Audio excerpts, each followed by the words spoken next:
Bienvenidos. Estas son las noticias más destacadas de la OEA. Esto es OEA News, el informativo de la Organización de los Estados Americanos.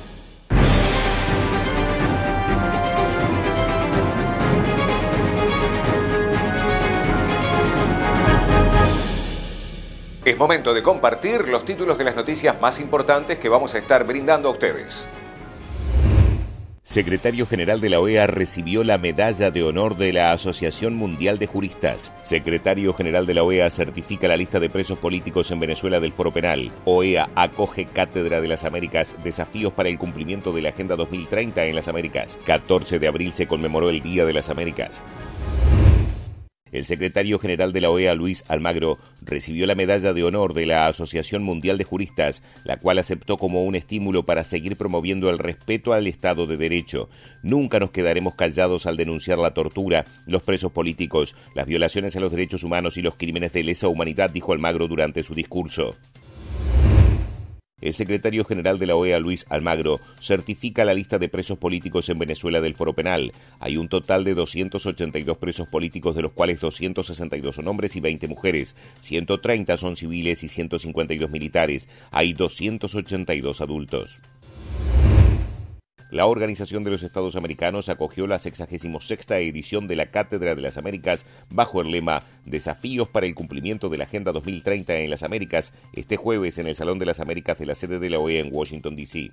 Yo quiero concentrarme en tres desafíos. Quiero hablar de pobreza, de desigualdad y de cambio climático, y un punto de coincidencia muy grande con Michelle, y es que nosotros como región no hemos podido superar muchísimos problemas estructurales que tiene la región, y si queremos alcanzar esos objetivos del desarrollo sostenible no va a ser suficiente con lo que tenemos en este momento. Con los recursos fiscales que tenemos en este momento no lo vamos a poder hacer y tenemos que crecer. Tenemos que tener un crecimiento bastante vigoroso para que eso sea ahí. Quiero entonces plantear primero dónde estamos hoy. Si miramos en el tema de pobreza, casi una tercera parte de la población de América Latina y el Caribe en este momento es pobre, son 188 millones de personas, si queremos reducir esa pobreza tenemos que crecer y tenemos que hacerlo de una manera muy vigorosa. Si miramos la historia reciente de América Latina y del Caribe, lo que hemos visto es que cuando ha habido crecimiento económico ha habido una reducción en pobreza importante. Lo que vimos desde el final de la década de los 90 hasta el 2013, la pobreza en la región cayó de manera significativa, la desigualdad cayó de manera significativa cuando crecimos. Y ese crecimiento estuvo muy impulsado por el boom de los commodities, pero no fue suficiente y no ha sido suficiente realmente porque no hemos superado muchos de los problemas estructurales que tenemos. Sin embargo, los gobiernos hicieron unas políticas de reducción de la pobreza importante, como las transferencias condicionales, en las cuales la región ha sido pionera, y esas políticas ayudaron a que hubiera una reducción en la pobreza y una reducción en la desigualdad. El segundo desafío, que yo creo que es muy importante y que Michelle también lo mencionó, es el cambio climático, que implica unos retos adicionales importantes que nos están llegando. Por un lado tenemos que cumplir con los acuerdos de París, y por otro lado tenemos que mitigar los impactos del cambio climático sobre nuestra región. Tenemos unos de los países más altamente vulnerables al cambio climático y a los impactos del cambio climático. En el BID estimamos que alcanzar esas reducciones pues llegar a los acuerdos de París requeriría redireccionar alrededor de 470.000 millones de dólares o 1.3 billones de dólares anuales. Eso no es poco. Y esto se debe hacer en paralelo con un aumento de la política social para mitigar también los efectos que va a tener sobre un porcentaje importante de la población esas reducciones de gases de efecto invernadero. Sin embargo, si nos quedamos quietos y la inacción y no hacemos nada, los costos de la adaptación pueden ser muy altos. No sabemos muy bien cuáles van a ser esos costos, pero los costos que han implicado los desastres naturales en nuestra región nos dan una idea de qué podría llegar a pasar. Y cuando vemos en los países del Caribe, lo que encontramos es que los costos de los desastres naturales implican un 3.4% del PIB anual. De nuevo, eso no es una cifra nada despreciable. ¿Cómo vamos a hacer entonces para alcanzar esos retos? Realmente, cuando vemos los recursos fiscales que tenemos en la región y los recursos para invertir en la región, esos no son suficientes. Muchos de nuestros países tienen unas restricciones fiscales importantes. Antes de la pandemia, los países ya venían teniendo unos incrementos en los déficits fiscales y con la pandemia estos se exacerbaron de manera importante. Sin embargo, con el crecimiento del 2022 y con el retiro un poco de los programas que se implementaron en la pandemia, ya tenemos el déficit fiscal un poco más controlado. Y pasamos de un déficit fiscal en el 2021 de 4.8 a uno donde ya tenemos 3.2. Otro reto importante, que está muy relacionado con lo que estaba diciendo el embajador, es el cómo, ¿no? Y parte del problema fiscal que tenemos es que tenemos también una deuda pública muy alta que ya había empezado a subir antes de la pandemia y que con la pandemia se intensificó de manera sustancial, subió 14 puntos porcentuales. La deuda ya se ha empezado a controlar, ha bajado gracias al crecimiento económico y a la inflación, pero esa deuda, el costo de la deuda, el costo de pagar los intereses de la deuda es altísimo.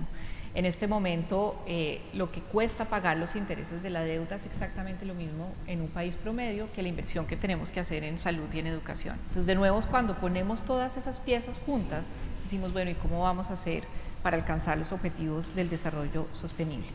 Tenemos entonces que crecer, tenemos que tener un crecimiento que sea vigoroso, que sea incluyente y que sea sostenible. Si vemos lo que ha pasado en la región desde 1960, cuando vemos el crecimiento de largo plazo, hemos crecido, como dijo Michelle, pero ese crecimiento nunca ha sido lo suficiente. Si lo vemos desde 1960, en 1960 estábamos un poco por encima del Asia emergente y cuando pasó de 1960 hasta acá, el Asia emergente nos dejó regados y seguimos con un PIB per cápita que todavía está muy lejos de los países desarrollados. Entonces no hemos sido capaces de cerrar la brecha. Y cuando vemos entonces lo que está pasando con el crecimiento económico actual, pues también estamos en problemas. En un reciente reporte que acaba de sacar el BID, el reporte macroeconómico, vemos que en uno de los escenarios que hacemos, el escenario base, vamos a crecer este año un 1%. ¿A qué me lleva entonces? A que tenemos que empezar a crecer y tenemos que aumentar la inversión. Y ahí quiero concentrarme en el capital humano que había hablado al principio. Cuando nosotros vemos lo que ha pasado con la inversión en capital humano en la región, esta ha sido importante.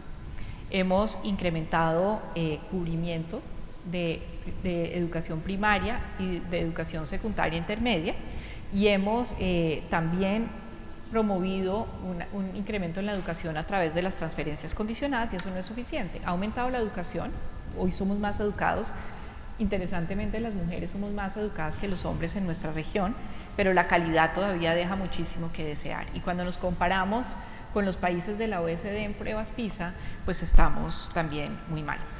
Cierro entonces con los impactos de la pandemia sobre la educación. Cuando vemos qué pasó con la pandemia en la educación realmente es dramático. Tuvimos unas pérdidas de aprendizaje muy grandes. Nosotros en el BIT hemos tratado de medir esas pérdidas de aprendizaje. Solamente lo pudimos hacer para 5 países por falta de datos, pero lo que nos muestran esos datos es que tuvimos unas pérdidas de aprendizaje del 73%, es decir, los jóvenes y las jóvenes que se graduaron después de la pandemia solo sabían el 27% de lo que debían saber realmente.